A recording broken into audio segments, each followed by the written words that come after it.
Welcome 3 mosquitoes. అది మస్కిటియర్స్ sir. Irritate చేసే వాళ్ళని నేను మస్కిటోస్ అనే అంటాను. ఇంతకీ ఎవరు సార్ మీరు? దోమల మంది కొట్టే వాళ్ళ? శివ, శాండీ, సిద్ధు ఈ ఆఫీసులో నోటోరియస్ ట్రయో. మీ గురించి అడిగితే మా గురించి చెప్తారండి సార్. మీ గురించి మొత్తం తెలుసుకునే నేను రంగంలో దిగింది. ఇంకా నేనెవరో మీరు తెలుసుకోలేకపోతున్నారా? అంటే కొత్త బాస్? ఎస్, అది నేనే. పాత బాస్ బయలుదేరి ఇంకా సిగ్నల్ కూడా దాటున్నాడు, అప్పుడే చార్జ్ తీసేసుకున్నారా? Yes, now discharge.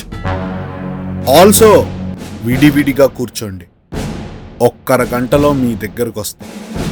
మీరు చేయాల్సిన పని అయిపోయిందా సరే, లేదంటే మీ పని అయిపోతుంది. డిస్పర్స్. Okay sir.